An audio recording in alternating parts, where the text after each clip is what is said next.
And at Mom's 80th birthday party. Room here that's set up.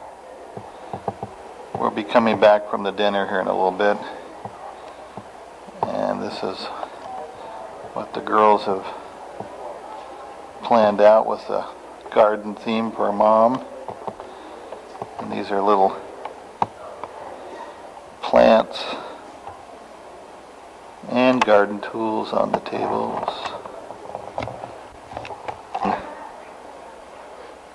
These little Fabers.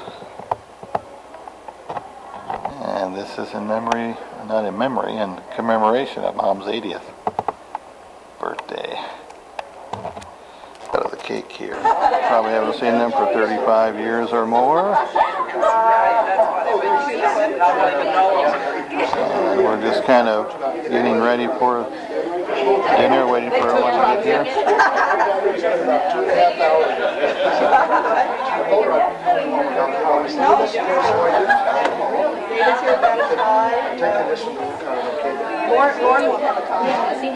There's Lauren and the family.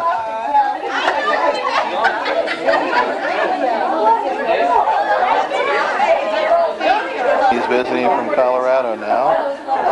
Arizona. Lives in Arizona.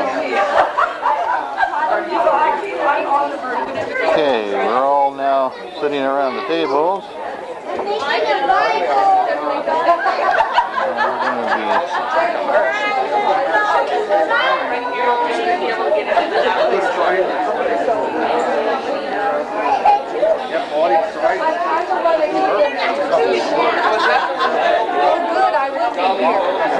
I get you.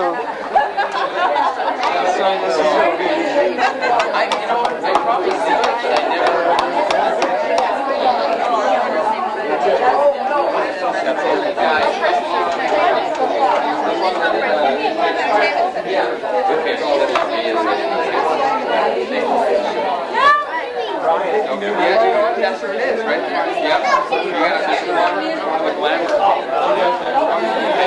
Now I know. You're rebuttal to it, or you help to it? She continues to take pictures of her showing. What I've done here, my little portion of this, my portion of what my family is going to present is I started with AC and went to Marjorie and then Dolly, Donnie, went all the way through the grandkids and the grandkids' husbands or wife. Okay, but so this goes way down. But anyway, that's what that's going to be. And then this is just something that I kind of wrote for you, Mom. Okay. This was in my head. I want you to know I love you, and I thought this would be a good time to do it for you. That's my mom. Born Maude H. Huff on January 26, 1917. That's my mom. Born in Kansas, raised in Oklahoma. That's my mom. Married Silas A. Clayton at the age of 14. That's my mom. Raised 6 kids with only a 4th grade education. That's my mom. Makes the world's best biscuits and gravy. That's my mom. Yeah. Make sure there was always biscuits for coffee and bread. That's my mom. Always said, you take the last bowl of ice cream. That's my mom. Still has time to help others. That's my mom. Helped show us the meaning of love. That's my mom. Love from the only child that you still say, that's my baby.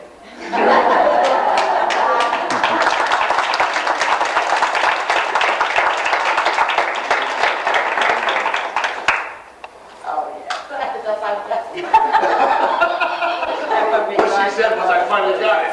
She's going to speak. Because she gave you the daddy that the song was written to, right?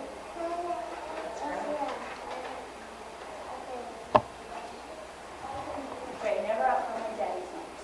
Pardon? Call I pray, never outgrow my daddy's songs. Okay? Yeah.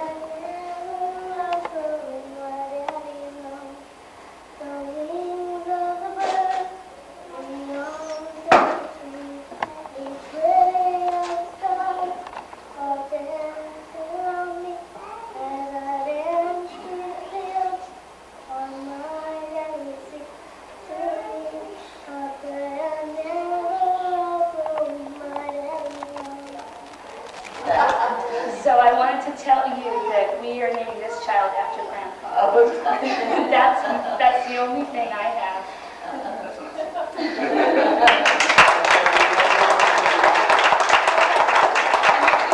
Is March 25th, and I hear Grandpa was March 23rd. So, you know, Very possible it's going to be right on Dad's birthday. lots of castor oil. And she did not know that when she had already decided Yeah, I to. had no clue that it was around this time.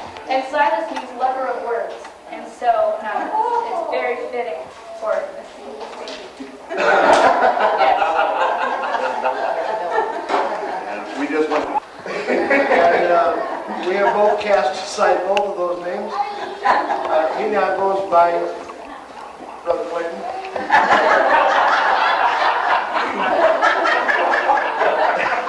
Better than having a boy named Sue. You're not done, Cass, come on I think Todd is going to start it off for our family, and so he has a flower for Grandma, and he has a song.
immediate side of the family, I don't even know that's out of tune. What I want to do is I want to show a quick, some slides real quick. And so you have to help me here. There's a screen here. You see the screen? Sure. And I want you to kind of imagine these with me. It'll just save us time not to pull all the equipment out. But let me put on the first slide here, and it's 6 kids standing in front of a lattice fence in Cordelia. And you can notice all the sweet peas in the back. And some of you have seen this picture before, haven't you? I was there. Yeah. Let me give you the next one. The next one is the 8 of us getting into a car, just going anywhere. Think about that. We have a station wagon, and I can't imagine 8 of us in that station wagon. And so just think about that with your family, 8 of them getting into a car, pre-seat belts, you know. And, No seatbelts.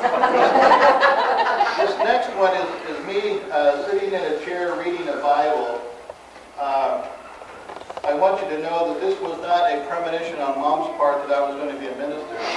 What had happened on this day is that I had come home from school and I had heard the word SOB for the first time, and I thought it was a neat word. And I didn't know what it meant. But I liked it, so I used it on Jerry.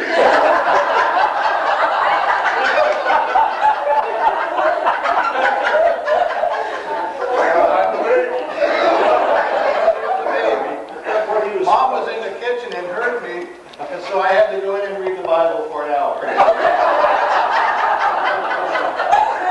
She's kind of one of those about the slide that I had here. This next one is Mom at the sorting belt at CD's during the cherry season. How many have seen Mom in this one before? Yeah. All right. This next one is Mom and Dad at their 40th anniversary celebration. We had a few years back, a great occasion. How many was a part of that celebration? Another great time. Let's see, I've got just a few more. Here's Mom in her last mobile home, and she's sewing and she's quilting and making gifts for the kids and the grandkids here in her mobile home. Some of you are the benefactors of those. And then I've got one here of Mom in her kitchen, and she's fixing a meal for whichever kid or grandkid is in town, and has a full meal there. Then there's just one more, and this is Mom in her new home, and she's working magic in her yard, creating beautiful flowers for everyone to enjoy. The early years, 6 kids, ages newborn to 11 years old. 6 kids to nurture, to iron for, to shop for, to cook for, to discipline. Same 6 kids, now ages 5 to 17 years old. And washing for this crew started on her Maytag washer in the wash house in Cordelia. It had its own separate wringer. And then those clothes had to be taken out, put on the line, be hung out to dry. Pre-polyester years, remember. And then those same clothes for 8 people had to be ironed on Mom's new iron right. Now you guys don't know about Mom's iron right. That was cool. She could sit down and she operated that iron. It had a roller on it, and she could sit down and iron. I mean, she had it made in the shade when she got that iron right. And then there were 6 kids trading childhood diseases, chickenpox, measles, mom's cold. And then in their spare time, Mom would go to church on Tuesday night, Thursday night, Saturday night, and twice on Sunday. That's what we did in our spare time. Once we had a 7-week revival with 7 days a week in her spare time. And then in addition to that, what time would you get up to fix breakfast for Dad in the morning? About what time? When he's at work? Mm-hmm. What time would you get up? I mean, that's the one I'm talking about. Were you there? We worked at 8 o'clock, so we had to take a few minutes before we went to work. So we probably got up at 5 o'clock. Yeah. But when we was on the farm, we got up 4 o'clock. parking lot, but when we worked with the subway, well, it was subway, really. And you get up with that as usual. I only have 10 minutes here. Biscuits and gravy, and then she'd work in the cherries in the summertime, in the spring, and then in the summertime we'd all have fun with her. We'd do prunes and cut fruit, and some of you have done that with us. Jimmy used to do that with us, but except we'd do prunes and he'd get the shade, and we'd always have to work out in the sun. I understand why you can retire early. You never worked hard. I remember one extended vacation where we went to Oklahoma and Arkansas, and again, that was 7 of us in the car. Marjorie was married by this time, but we were in a 1954 Chevy Coupe, blue and white, 7 people going to Oklahoma on a vacation. It's hard to say that. Vacation. And then the midlife years would be 6 kids learning to drive, 6 kids starting to date, 6 kids getting married, 6 kids having grandchildren, and then the grandchildren having grandchildren. Transition years, we're learning to live alone without dad. And the words that come to mind, as I think of Mom in those years, as she would try to find her equilibrium. Words like resilient, courageous, resourceful, growing, overcoming. And in these latter years, established a new life alone, focusing on her family, refining her green thumb, finding new joy in sewing quilts and crafts, loving her children, grandchildren, great-grandchildren to the max, maintaining her independence, teaching daily lessons on giving generously of all that she has, and keeping up with the times with microwave cooking, VCRs, paragliding, and TV dinners.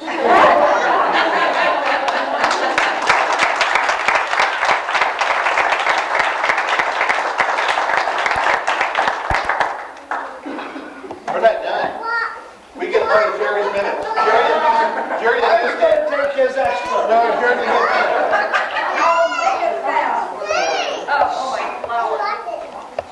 Oh, my flower. I would know yours would be a too. That's right, Mom. I want to share my favorite flower with you. I would tell you what kind mine was, but I don't know what it is.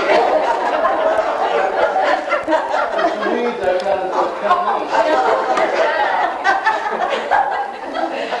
I will be brief, but there are 3 words that this pretty petite little lady, that I was thinking about today, 3 words that I think were my first impression of her over 30 years ago now. When I first met her, I found her very inclusive. Immediately, I was part of the family. As long as Junior picked me, it was okay. You know, I was all right. And another way she showed me that inclusiveness was, and she did it today. I walked in the house, coffee's on, want a cup of coffee? And I didn't know that you can have coffee for blood until I married into the plate. So Mom's always been very inclusive and terribly generous, always generous with her time, with the birth of our 3 kids, with every house. As I thought back of all the homes that we lived in, there was always a flower garden that Mom had come and helped me prepare. And there's just one real quick one I want to tell you about that I have one picture to go home with my husband's snapshots up here that I didn't know he was doing. I turned the machine on. Mine's a color photo. That in our house in Idaho, there's a picture of Annette and Grandma sitting in these beautiful flowers. And it's the only picture that we have of that flower bed, because as I called Mom after that, as we talked, she'd say, well, how are the flowers doing? I said, well, Mom, there aren't any weeds. I said, she said, you're going to have to weed this because it was a pretty large flower bed. And this kept going for about a month, and there was not a weed. I said, but the flowers aren't doing real well. And finally, we got to checking it with sterilized ground. And so it was the only flower bed that Mom ever planted that didn't produce. It was not her fault. The other way that she's been so generous with me, an expressive time we come, there's pickles in the refrigerator, because she knows I love pickles. So she's done that for each of the kids. Every time we come, there's a favorite food inside. And she's so resourceful. All the homes, as I went and thought back of the different places that I've come to visit Mom, she's always made it a home, and she's always made it welcome and open. And I just have felt privileged to get to call her Mom. And I went to Proverbs 31, which I think probably many of you did. I'm just reading a couple verses at the end of that chapter. Her children arise and call her blessed, her husband also, and he praises her. Many women do noble things, but you surpass them all. Charm is deceptive and beauty is fleeting, but a woman who fears the Lord is to be praised. Give her the reward she has earned, and let her works bring her praise. And that's all.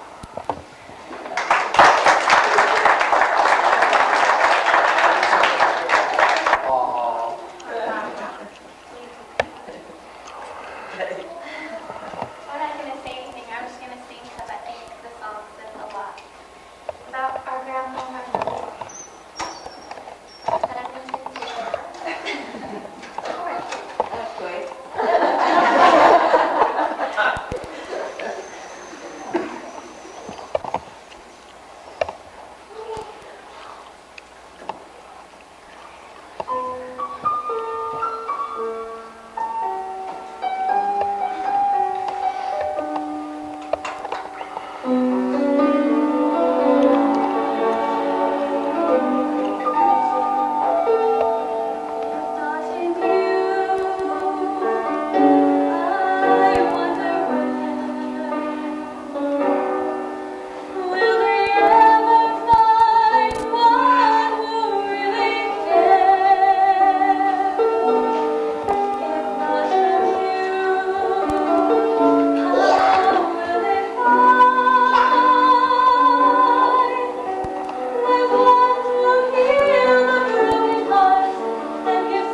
Good, come take your camera. Behind the pulpits and doing our ministry. We have some that are here tonight that have been mentioned have done albums. We have some here that are ready to cut albums. We have some wishing we could cut albums. Because she looks so young, you know, people say, well, are these grandkids by your first marriage? And I always say yes. And it is. But Mom did a whole lot to raise her. From 16 years old, for years, she was the only mom that kind of did. So I just want to come to say that. Well, he said everything I was going to say. You raised me. Hardly enough. All the night just great. Feed my babies. And I love Mom, and she has been a big part of my life. And we've been through a lot together. And she's just been a great mom to me. I've been with her more than I had my own mom. And I just want to say, Can I make a request? Since you guys start spending some time, not that you sing, that you tell the story about IHOP. we took my grandson, which is 8 years old, we was watching the kids for my daughter. And, he's 8, and his little sister's 5. But anyway, we were sitting there, and the waitress had, come over a few times, and she came over and she said, "You have a lovely family." And I said, "Well, thank you." And she said, "This is not my mom and dad. My mom and dad is much younger than this. This is my grandma and grandpa."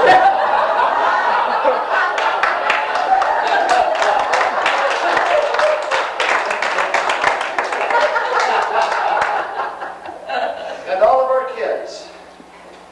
We're in the service industry in the Southern Valley, Palm Springs, Rancho Mirage. This is the golfing season. This is the big party time of the year for them. And all three of them and their families regret that they were not able to make it tonight. She had a private party that I had to bag out of last night just so I could come. The rest of them are handling their jobs. And as you know, jobs are scarce. And if you've got a good job, you want to hang on to it. But they do regret not being able to be here. And the family campouts we've had the last few years, they've got reacquainted with some. And some of them would like to get away with them. But life is that way. So our kids send their regrets for not being able to be here and send their love to Mom.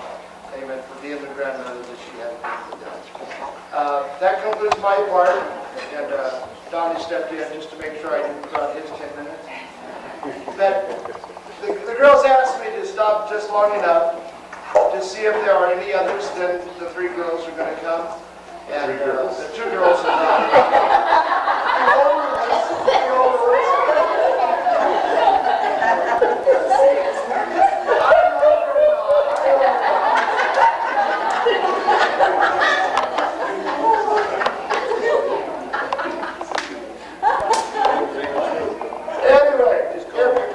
If anybody else would like to say something, Mike does.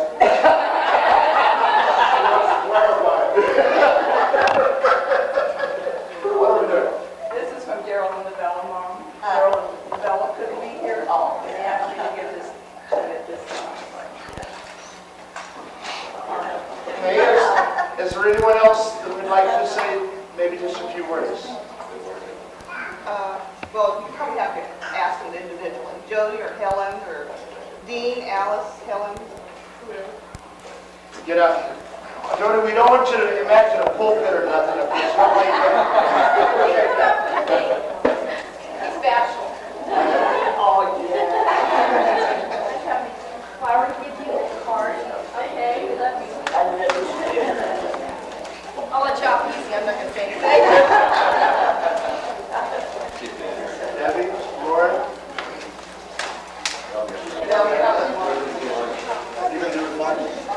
Okay. Alex? Dean?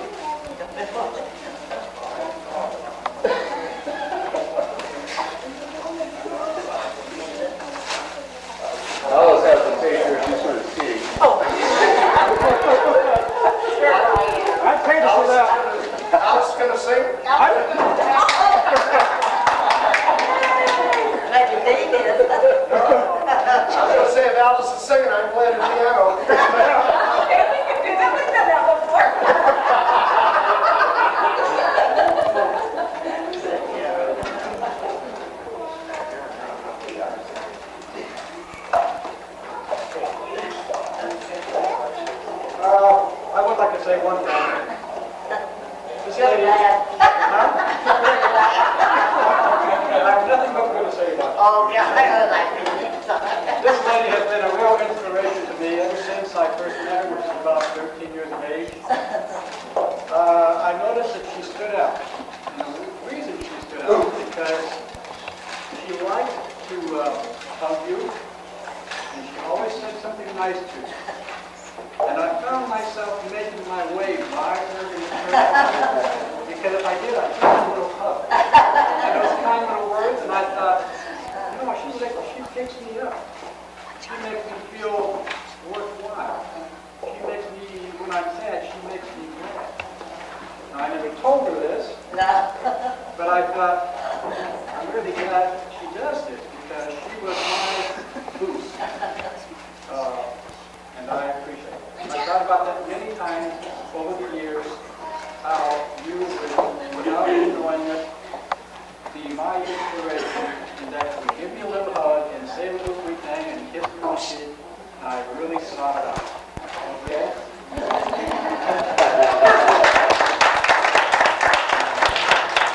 Well, I wrote this afternoon or this morning. This is a very special person. I have fond memories back many years. Since grade school, Dolly and I have been very good friends. I spend a lot of time in their home, always a lot of people around. With 6 children of their own, 1 or 2 more didn't make any difference. Sister Clayton was always cordial, busy as she always was. I could come home at lunchtime with Dolly and find Sister Clayton with a big old stack of laundry, ironing away. I've noticed that word ironing. Sister Clayton was always ironing. Some days I remember she looked so tired, but was pleasant anyway.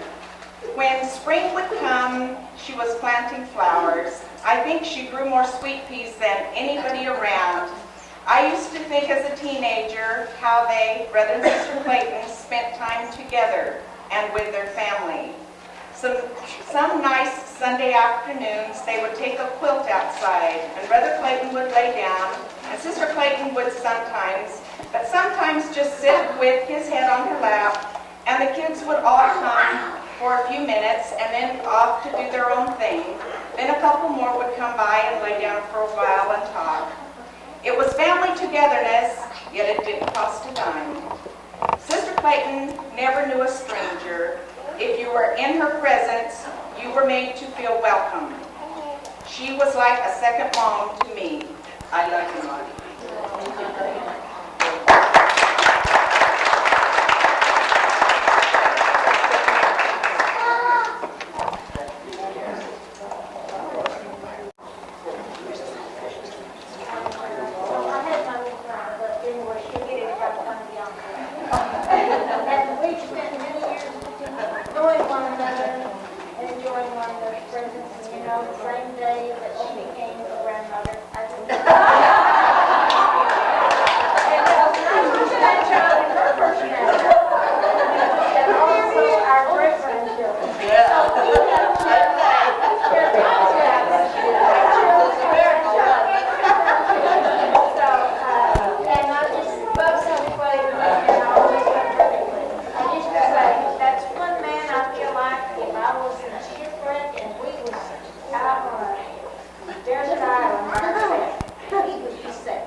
He has promised me the joy of a job well done, and I count my blessings along the way and thank Him for every one.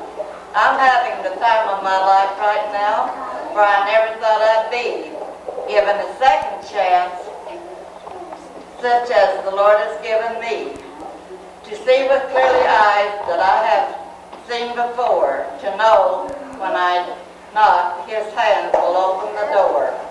How like a dream my old life seems, so far within the past. I traded a foolish fancies for the things I know will last. And I am strong with His strength and precious in His sight, and accepting all He sends because the way are always right.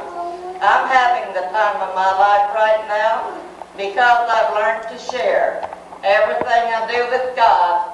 Each minute I'm here, for He alone can read my heart and know what is within. And He maketh me all things wonderful because He is my friend. And in the Bible scripture, and I tell you, ask, and it will be given you.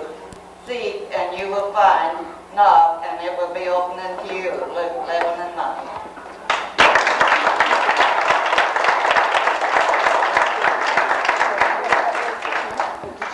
We've all decided today's going to be first emotion.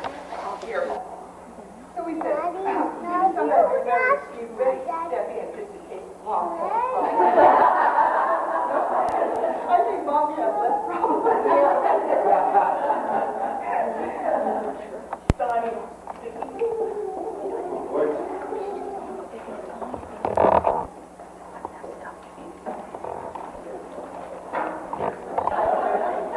We have a lot to say to Junior's family forward.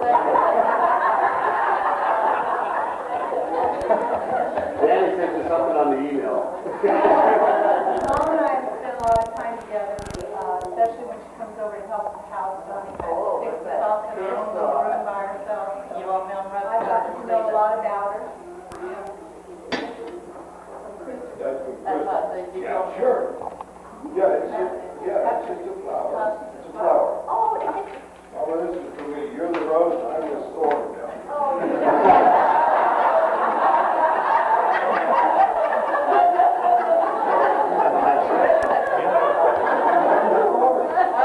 The rose is you and I'm the thorn. The rose, you'll know I'm around. On top of got her. That's the thorn. No, I haven't seen that. Albert, what's the way? Yeah, that is on that. No, I'm just going to burn all my 10 minutes up here while you're cooking.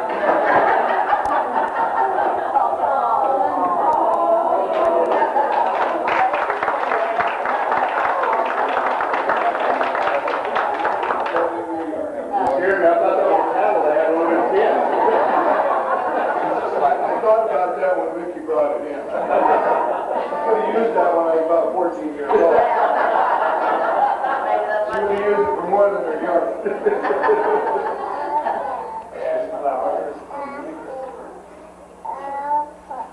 Thank you, Doctor. And I just want to say thank you and thank everybody for making me part of your family. Thank you.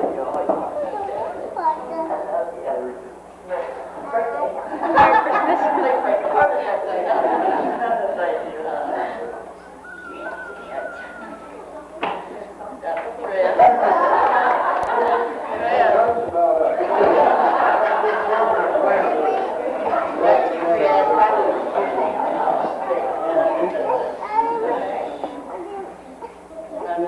No, about all we can do is stand up and pray. Like I said, Vicky's the only one down. I said, about all the rest of us can do is stand around and pray. We love you. Yeah, right. Maybe Christian is going to put up a shield. Yeah,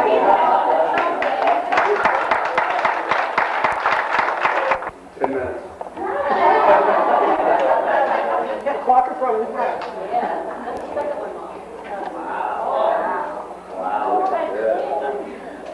big family.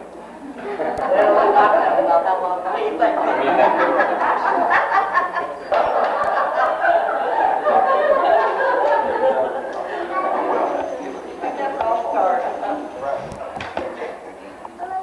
I'm going to do a poem. I tried,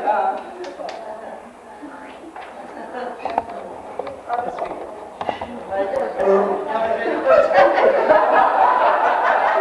You may have to read over for you. Marjorie, you have your back. I've been saying at all of our meetings, this should be a really fun time and a happy time. And I'm going to be the one that gets up here and cries. Yes.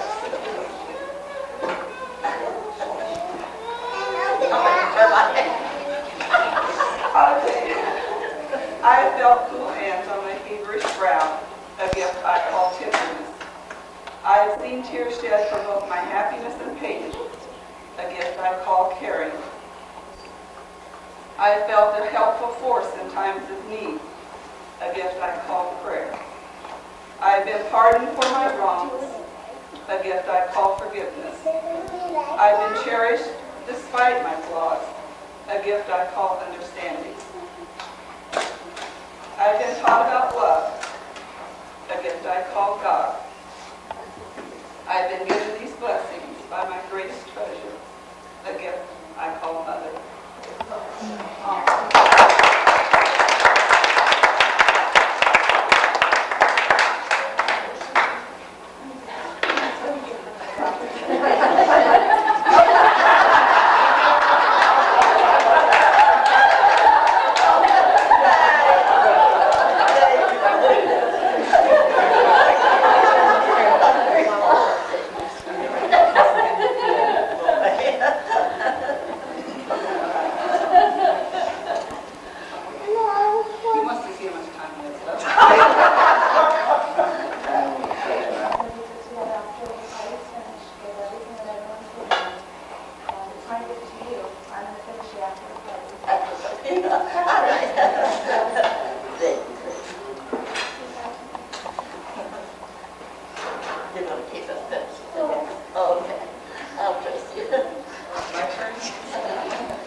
Maude tended and nurtured these plants daily, weeding, supporting, fertilizing, and gently loving each and every one.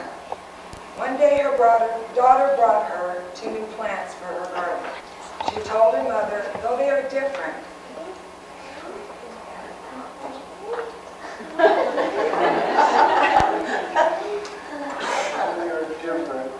I would like for you to plant these new plants in your garden. Because she loved her daughter, she asked no questions and set about making room in her garden, preparing the soil, and she took these new plants and planted them in her garden. Over the years, she nurtured, tended, weeded, and guided these new plants. Using the stakes of discipline, the fertilizer of love, and the pruning of wise counsel, these plants began to take shape. After a few years, these 2 little plants began to bloom. Blossoms of love and caring sprang from these plants. They propagated, adding to Maude's ever-growing garden. Bloom after bloom, they adorned her garden. After almost 40 years, this particular plant is grateful for her nurturing, tender loving care that shaped her into the well-rooted, solid plant with her own garden of blossoms that she is today.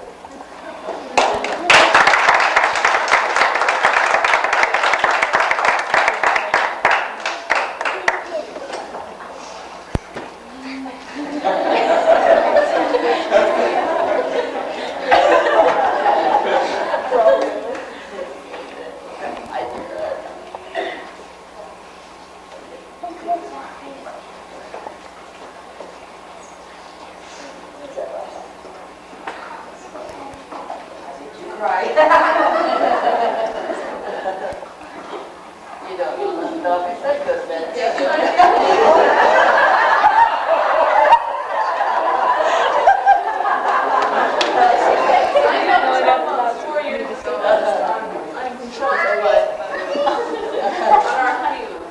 You don't. Oh, yeah.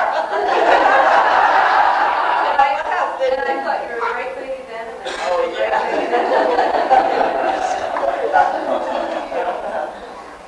My boy.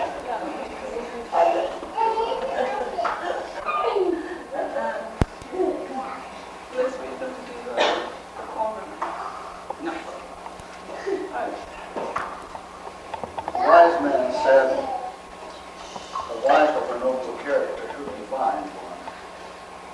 She is worth far more than rubies. Her husband has full confidence in her. I wish I could read that. Jim's so good at it.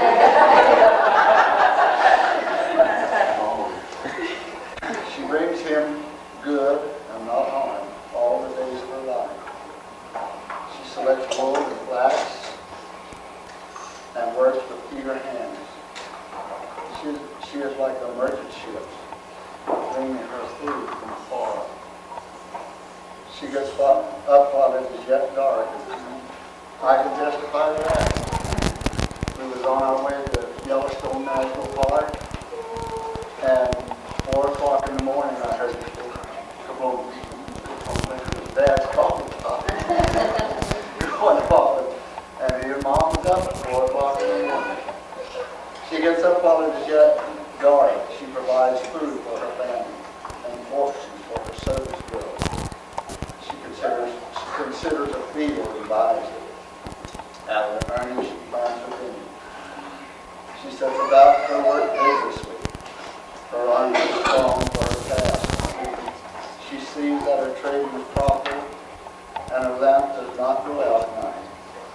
In her hand she holds the staff and grasps the spindle with her fingers. She opens her arms to the floor.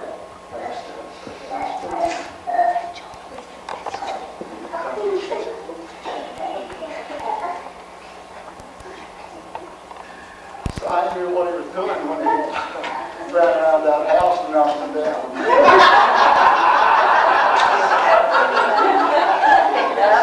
And picked you up. And a year later, he was married, and for over 40 years, she cooked him biscuits and gravy, tended to his needs, a loving wife, and a wonderful mother.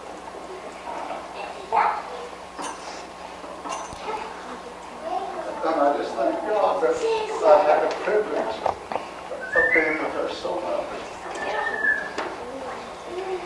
Because my mother and father both died when I was 12 years old and 15. And I can really say she has been a mother to me. And I've loved her for her.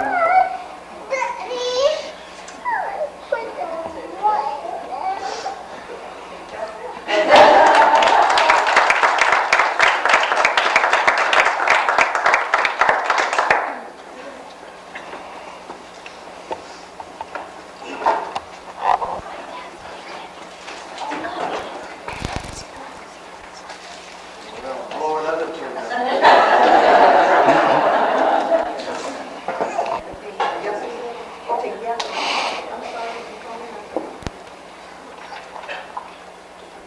We're going to do 2 poems, and the first one is called The Warm Feelings When I See You. Your smile is as happy and bright as the sun. When you get hurt, her hugs are so safe and reassuring that you will be okay. Her beautiful eyes twinkle like the stars at night. Maybe you can't see this, but we can. But there is one thing that we all can see. Her love and affection for everyone.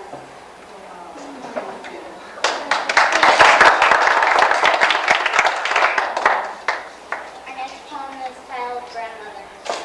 Grandmother, for all you do, I appreciate you, the love you share, the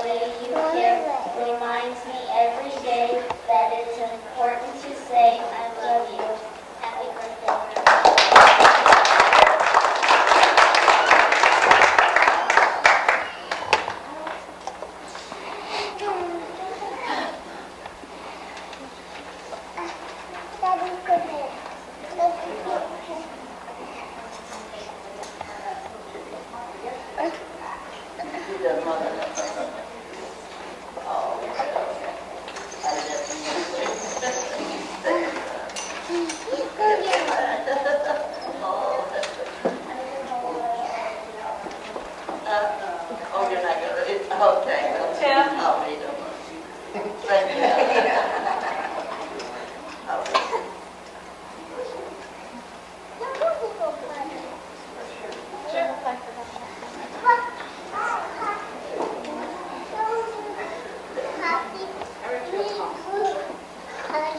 To be or not to be? Should I be or should I not be? I guess the choice is not really mine. But if I'm to be a grandmother, someone else has to decide. What part then will I play in the decision of being meant to be? What can I give to those there's both? Love and patience is something that every child needs. Sharing and caring also included. Smiles and laughter go on and on for a child to be happy and comfortable for the rest of the day. Grandmother, you have all these qualities and so much more. Your efforts help me move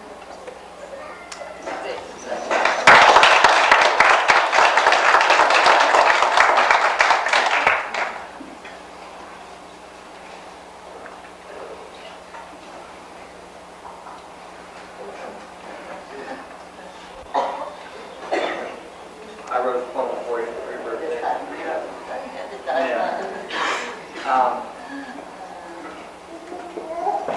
Debbie asked me a few days ago or a week or so ago if I had anything ready for today. And I told her, yeah. Because I had all these things in my head that I knew I wanted to say, but I just hadn't sat down and put it all together yet. And then when I got ready to do that, I had more than I could fit in. So I wrote the poem, and Debbie did the work on the computer, and this is our gift to you. 'Twas the night after Christmas, and all through our home, not a creature was stirring. I was up all alone, putting the words to a tribute to share, because Grandma's surprise party soon would be here. The kids were nestled all snug in their beds, while visions of all-you-can-eat danced in their heads. I was thinking of Grandma and what I would say. I came up with so much, I could fill a whole day. Babysitter, storyteller, dog sitter, friend. She called me Ron McJared on Christmas.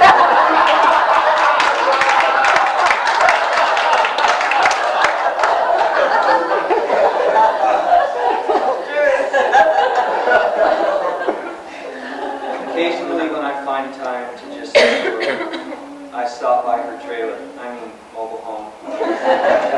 Sometimes she's there, sometimes at a neighbor's. When it comes to Grandma, no one's a stranger.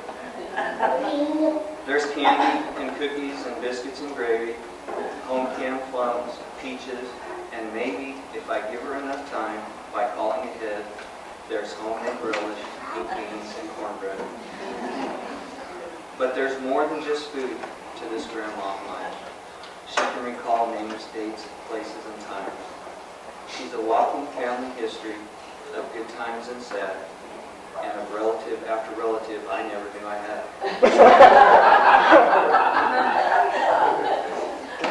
As I was trying to trim down my list of people she's touched and places she's lived, I remembered that gravel road and me and Ron learning to drive in Grandma's car with her by our side. Smoke bombs we planted to play a joke on her neighbor, and how Grandma snuck her in to pay us back later. Cashing in soda bottles so we could buy junk, then sending Grandpa to tell us, now boys, enough is enough. I think of family campouts, Grandma sleeping in her chair, with her kids, grandkids, and great-grandkids everywhere. Grandma making cobbler from berries we picked, and Tuffy wandering the campground while tied to a stick.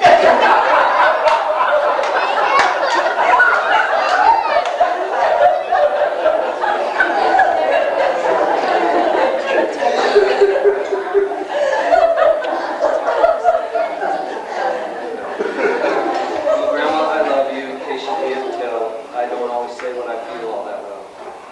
Enjoy your day, Grandma. I wish you many more. Happy birthday. Love, Ron Vic, Jared, Don.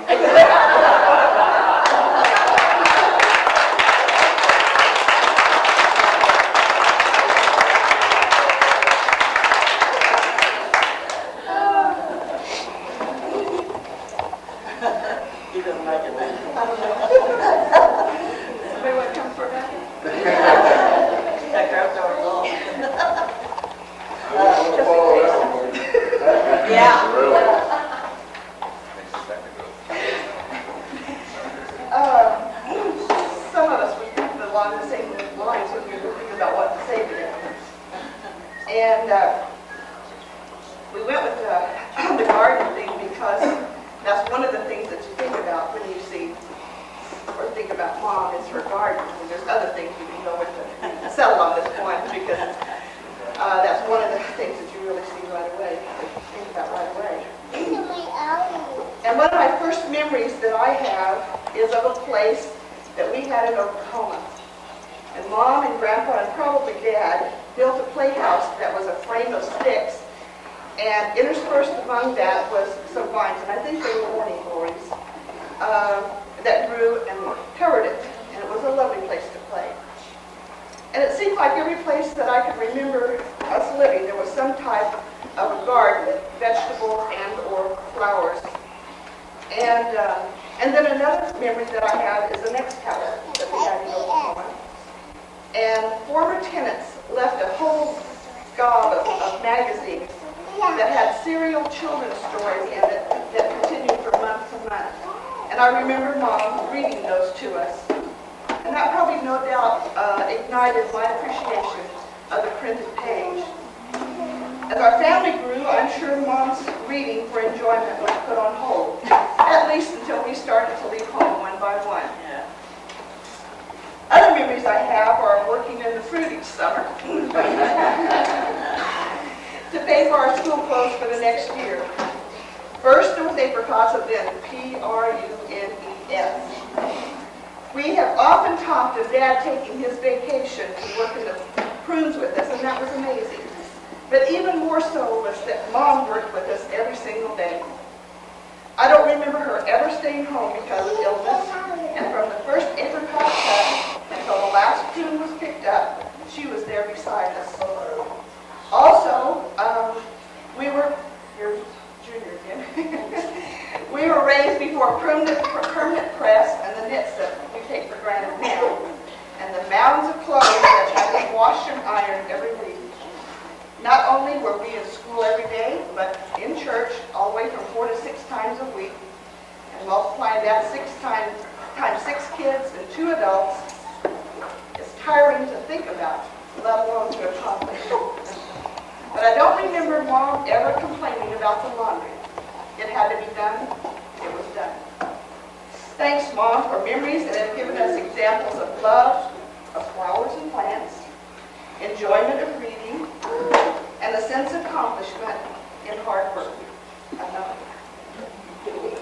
And I was going to use Proverbs 31 too, but that's been used, so I said I was going to use Proverbs 31 also, but I'll use Proverbs 11:25. A generous man or woman will prosper, and he who refreshes others will himself be refreshed. And with our garden theme, those who plant kindness harvest love.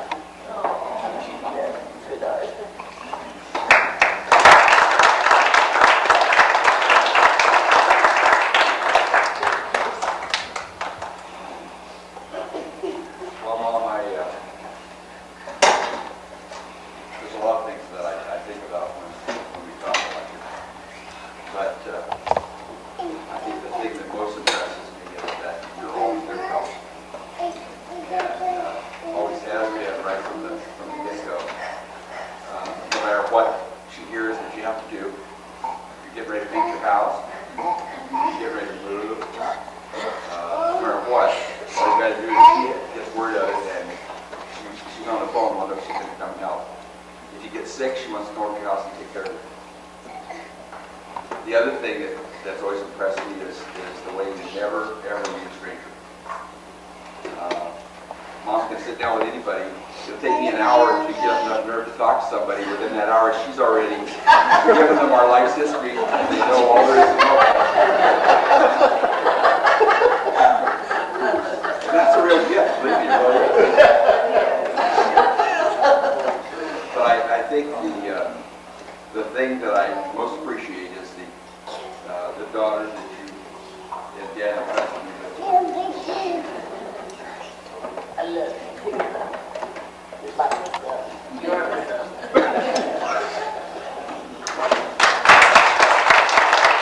Back at Chabot Church, we rented from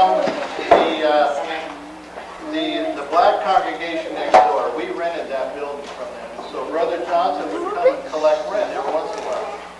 And when he would come rent, sometimes he would come for service.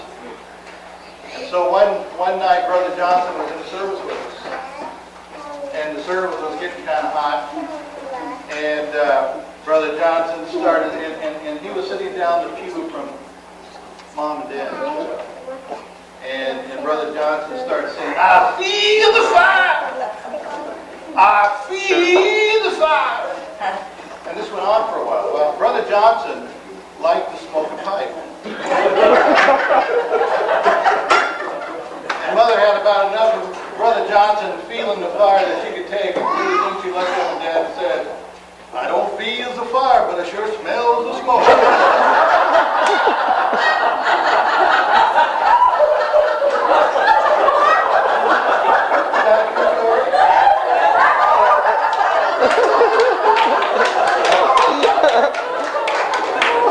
Another one, Mom and Dad were on a trip, and they were in a motel. Would not have been on the upscale, probably, because the door stuck, and they couldn't get it open to leave. So in the middle of the night, they left early, they opened the window and they crawled out. That's